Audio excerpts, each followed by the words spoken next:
Et forcément, à la une, aujourd'hui, le drame de Meurnac, le frère aîné a avoué sa crime. En effet, Lionel, l'adolescent de 15 ans est passé aux aveux ce matin. Il a reconnu être l'auteur du meurtre de sa sœur de 11 ans et des blessures infligées à son frère de 8 ans. L'aîné parle de jalousie et de rancœur.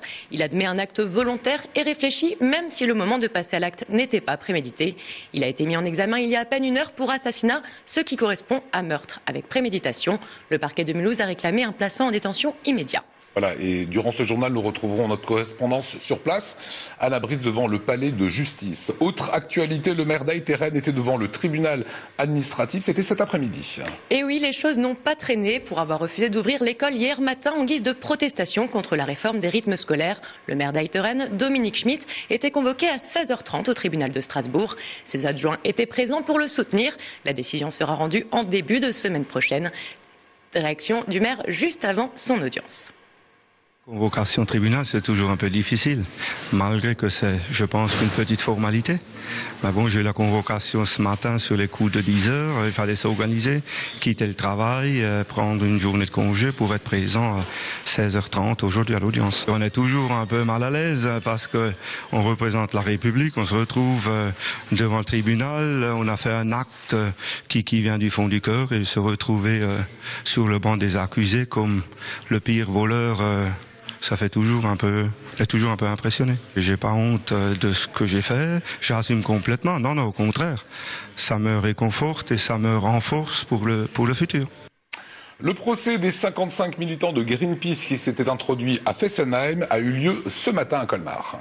2 mois de prison avec sursis, c'est la condamnation décidée par le tribunal correctionnel de Colmar. Les prévenus ont été reconnus coupables de violation de domicile, mais relaxés des faits de dégradation. Sur les 55 militants convoqués, seuls 2 Français et un Allemand se sont présentés au tribunal. Ils ont revendiqué la légitimité de leur action. Pour sensibiliser les gens, malheureusement, il faut faire des choses médiatiquement importantes, a déclaré l'un des militants à la barre. Et en marge de ce procès, les militants et les antinucléaires se sont mobilisés. Effectivement, Lionel, une trentaine de militants de Stop Fessenheim et Alsace Nature se sont donné rendez-vous tôt ce matin sur les marches du tribunal. Un rassemblement pour soutenir les prévenus et réclamer à nouveau la fermeture immédiate de la centrale alsacienne. On écoute les manifestants au micro d'Émilie Jaffrat. Le procès est juste, nous n'allons pas nous dérober à la justice. La justice a considéré qu'il fallait juger les militants et ils se sont rendus aujourd'hui devant le tribunal. Nous attendons juste que le jugement sera équitable et prendra compte de la légitimité du débat sur la fermeture des réacteurs nucléaires français, les réacteurs vieillissants de France et d'Europe. Aujourd'hui, la lutte se poursuit. Il faut que les citoyens le comprennent bien. La fermeture de Fessenheim n'est pas encore acquise. Il nous appartient à tous, en responsabilité à l'égard de nous-mêmes, mais également à l'égard des générations futures, d'exiger la fermeture de Fessenheim le plus rapidement possible. Côté football, le derby samedi, ça affiche complet. Et oui, il fallait se lever tôt pour avoir une chance d'obtenir son billet dans la tribune strasbourgeoise pour le match face à Colmar. La billetterie de la Ménois a ouvert ce matin à 8h15. La dernière place est partie à 9h06. En tout, 1000 tickets ont été vendus. Ah oui, que voulez-vous, c'est le derby. On passe à présent à l'image du jour. Elle est signée d'Olivier Anne. L'image du jour devrait être unique, mais non, les images, les couleurs et les moyens de s'opposer à la fusion de l'Alsace avec d'autres régions sont aujourd'hui multiples. Du bandeau noir au drapeau rouge et blanc, de la manif à l'autocollant. Bizarre d'être aussi différent pour tenter de rester unique. Accordez vos violons. La météo, elle est signée de Léa-Marie Grotzinger. Retrouvez les dernières tendances bain et carrelage chez Alsace Carreau et appréciez le vrai choix, la qualité et le service personnalisé.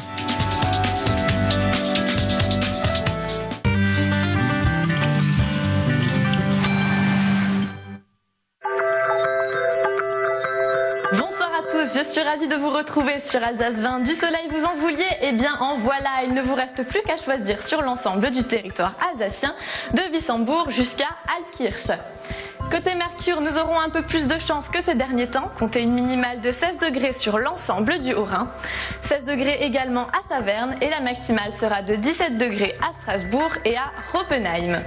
L'après-midi, le temps se gâtera nettement dans le nord du Bas-Rhin, avec des nuages à Wissembourg et des risques d'orage à Saverne. Malgré tout, le soleil continuera de briller sur l'ensemble du Haut-Rhin et à Strasbourg. Les températures augmenteront légèrement, comptez une minimale de 23 degrés à Mulhouse, 26 degrés pour Colmar, Strasbourg et Wissembourg et 24 degrés à Saverne. Samedi, le temps continuera d'être mitigé. Les températures moyennes seront de 20 degrés pour le Bas-Rhin, comptez 19 degrés dans le Haut-Rhin et en Allemagne et 17 degrés pour Bâle. Demain, nous serons le vendredi 5 septembre 2014. Nous fêterons les Raïssa. Le soleil se lèvera à 6h52 pour aller se coucher à 20h01. Nous perdrons donc 3 minutes de soleil. Ainsi s'achève ma semaine météorologique. Je vous remercie de m'avoir accompagné pour mes premiers pas sur Alsace 20. Et n'oubliez pas qu'il pleuve, qu'il neige ou qu'il vente, on garde le sourire. Bonne soirée.